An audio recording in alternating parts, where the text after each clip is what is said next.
حجاب میں بھی دیکھیں گے، یعنی ان کا حجاب کا طریقہ الگ ہے لیکن انہوں نے بھی سر ڈھانکا ہوا ہوگا، اس طرح کی فلمیں بھی آپ کو ملیں گی۔ اور یہ وہ دور تھا جب یورپ کے اندر اس طرح کا کلچر عام تھا۔ لیکن پھر بھی دلچسپ بات یہ ہے کہ موجودہ نسل جو یورپ کی ہے وہ یہ سمجھ رہی ہوتی ہے کہ گویا کہ یورپ ہمیشہ سے ہی ایسا رہا ہے جیسا کہ آج ہے، اور یہی ان کا ٹریڈیشنل فیملی سسٹم رہا ہے، جو کہ بالکل غلط بات ہے۔ تو وہ جو اصل تہذیب تھی یورپ کی، وہ ماڈرنائزیشن اور سو کولڈ نئی دنیا کے اندر کب کا مر کھپ گئی ہے، اور اب وہی سب چیزیں آپ کو مشرق کی طرف، یہ ہمارے علاقوں کی طرف ہوتی ہوئی نظر آ رہی ہیں۔ البتہ مذہب کے فیکٹر کی وجہ سے پاکستان، افغانستان، بنگلہ دیش، ایران کے اندر آپ کو یورپی طرز زندگی، مختصر کپڑے اور گرل فرینڈ بوائے فرینڈ والا جو کلچر ہے یہ بہت کم نظر آتا ہے نظر یہاں پر بھی، لیکن بہت کم نظر آتا ہے۔ البتہ انڈیا کے اندر یہ چیز نسبتاً بہت زیادہ نظر آتی ہے۔ اگر آپ 1980s اور 1990s کی انڈین فلمیں دیکھیں مثال کے طور پر، تو عموماً اس میں آپ کو ویلین شرابی اور عیاش نظر آتے ہیں، یعنی کہ شراب کو ایک بری چیز کے طور پر دکھایا جا رہا ہوگا ان فلموں کے اندر۔ اسی طرح عورتوں کو ساڑی کے اندر اور ٹریڈیشنل لباس میں ملبوس دیکھا جا سکتا ہے ان فلموں کے اندر، لیکن آج کی انڈین موویز عموماً ایسا نہیں ہوتا ان کے اندر، اور کچھ ایسا ہی اثر پھر آپ کو آج کے انڈین معاشرے کے اندر بھی نظر آتا ہے، جہاں پر 1980s کے مقابلے میں آج شراب کی کثرت بہت زیادہ ہے انڈیا کے اندر۔ وہاں پر شراب کی کنزپشن آج بہت زیادہ ہے پہلے کے مقابلے میں، اور یہ ایک عام چیز مانی جاتی ہے، یعنی اب اس کو غلط نہیں مانا جا رہا۔ پہلے شراب کو غلط مانا جاتا تھا، لیکن آج اس کو اتنا غلط طریقے سے نہیں دیکھا جاتا۔ یہی حال آپ کو کلوتھنگ میں اور وہ جو ٹریڈیشنل کپڑے تھے ان کا نظر آتا ہے کہ آج وہاں پر جینز اور ٹی شرٹ اور ویسٹرن لائف سٹائل کی جو سستی فوٹو کاپی ہے وہ آپ کو انڈیا کے اندر نظر آتی ہے، اور اس سب کے بیچ اصل انڈیا کہیں گم ہو چکا ہے۔ اور پھر اس نئے سو کالڈ سوشل نظام کو، جو کہ نئے ورلڈ آرڈر کا ہی حصہ ہے، اس کے خلاف بات کرنے والے حضرات کے اوپر عموماً آپ کو اولڈ فیشنڈ، دقیانوسی، بیکورڈ ہونے کے لیبل بھی ملیں گے۔ آپ یہ غور کریں کہ دنیا بھر میں وہی ملٹی نیشنلز ہیں، آپ کو ہر جگہ ملیں گی، ایک جیسے برانڈ کے کپڑے، ایک جیسے کھانے، ایک جیسے فوڈ آؤٹ لیٹس پوری دنیا میں پھیلتے جا رہے ہیں۔ ایک غیر محسوس طریقے کے ساتھ دنیا بھر میں ایک جیسا کلچر اور ایک جیسا نظام متعارف کرانے کی کوشش نظر آ رہی ہے۔ دنیا میں ٹریڈ پہلے کموڈیٹیز میں ہوا کرتا تھا کہ چاول دے دیں اور اس کے بدلے گندم وغیرہ لے لیں، یا پھر گولڈ اور سلور کی کوائنز تھیں۔ اس کے بعد پیپر کرنسی آئی، اور اس کے بعد پلاسٹک کرنسی آئی، ڈیبٹ کارڈ، کریڈٹ کارڈ وغیرہ۔ لیکن اب ایک نئی کرنسی آئی ہوئی ہے جو کہ اصل میں کرنسی ہے ہی نہیں، آپ اس کو ٹچ بھی نہیں کر سکتے، لیکن وہ کرنسی ہے، اور وہ ہے کرپٹو کرنسی، بٹ کوائن وغیرہ، جس کا کوئی سر پیر ہے نہیں، لیکن مستقبل کے ورلڈ آرڈر کی کرنسی یہی ہے۔ آپ کے موبائل میں ایک ایپ ہوگا جس میں کچھ نمبر لکھے ہوئے ہوں گے جسے آپ کوڈ کہہ لیں، اور ساری ڈیلنگز انہی کوڈز کے ذریعے ہو رہی ہوں گی۔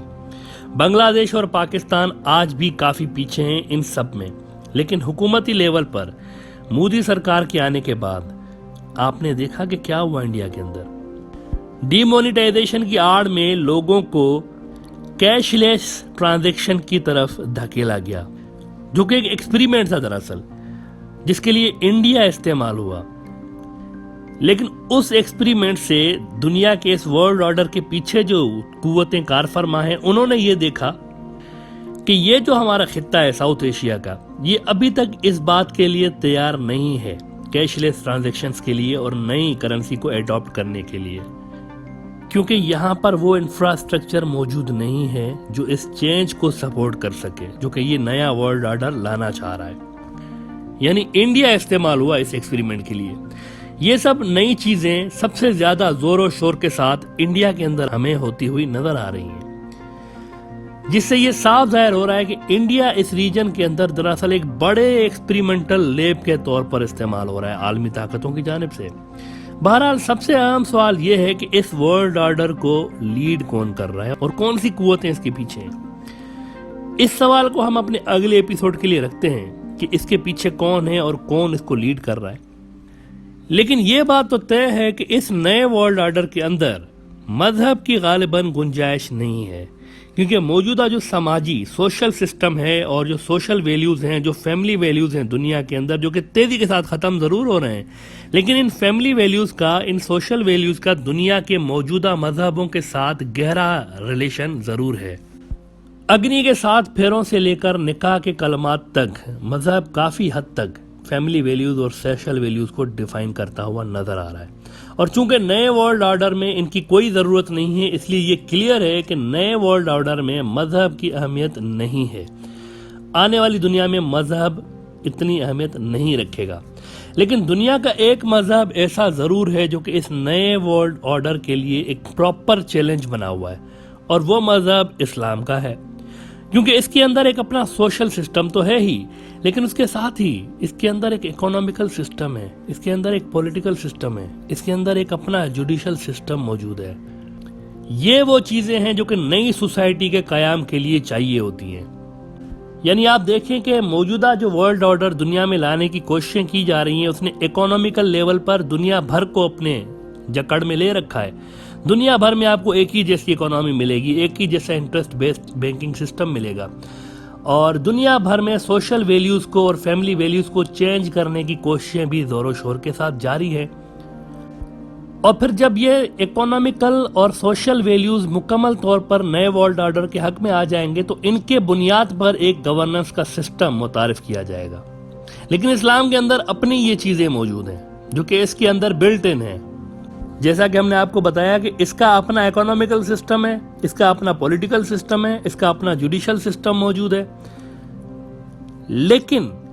یہ نظام، یہ جو اسلامی نظام ہے، یہ اس وقت دنیا میں کہیں پر بھی امپلیمنٹ نہیں ہو سکا،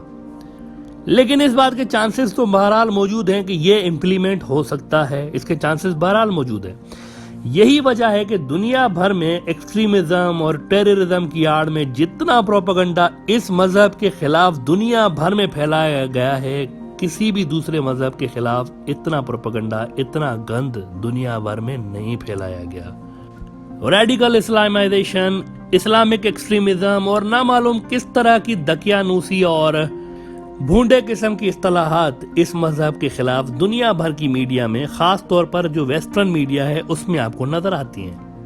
جس کی سب سے بڑی وجہ یہ ہے کہ یہ مذہب اس نئے ورلڈ آرڈر کے لیے سب سے بڑا تھریٹ پوز کرتا ہے، ان اسباب کی وجہ سے جو کہ ہم پہلے ذکر کر چکے ہیں۔ موجودہ ورلڈ آرڈر کا اکنامک سسٹم انٹرسٹ پہ بیسڈ ہے، جبکہ اسلامی نظام کا جو اکنامک سسٹم ہے یہ انٹرسٹ پہ بیسڈ نہیں ہے۔ اس کے علاوہ جو اسلام کا پولیٹیکل سسٹم ہے یہ بھی نیو ورلڈ آرڈر کے پولیٹیکل سسٹم سے یکسر مختلف ہے۔ یہ وہ وجوہات ہیں جس وجہ سے اسلام اس نظام کے لیے دنیا کے باقی مذاہب سے زیادہ تھریٹ پوز کر رہا ہے، اور پھر اسی وجہ سے آپ کو دنیا بھر میں اسلام کے خلاف ایک منظم میڈیا کمپین نظر آتی ہے، خاص طور پر یورپ اور انڈیا کے اندر، جو کہ نیو ورلڈ آرڈر کے ابھرتے ہوئے کردار ہیں۔ ابھی تک کسی ملک کے اندر اسلامک اکنامک اور پولیٹیکل سسٹم یہ کہہ کر امپلیمنٹ نہیں کیا جا سکا کہ یہ پریکٹیکل نہیں ہے، لیکن اسلامی ملکوں کے اندر ایسی قوتیں بہرحال موجود ہیں جو کہ یہ سمجھتی ہیں کہ یہ بالکل پریکٹیکل ہے، اور یہی وہ قوتیں ہیں جن کا مقابلہ اس نیو ورلڈ آرڈر کے ساتھ اس وقت جاری ہے۔ اس کے علاوہ چینی تہذیب بھی اس نیو ورلڈ آرڈر کے اثرات سے بڑی حد تک دور رہی ہے، اور یہی وجہ ہے کہ چین اور اسلامی نظام کے لیے کہا جاتا ہے کہ نیو ورلڈ آرڈر کے لیے these are the hard nuts to crack.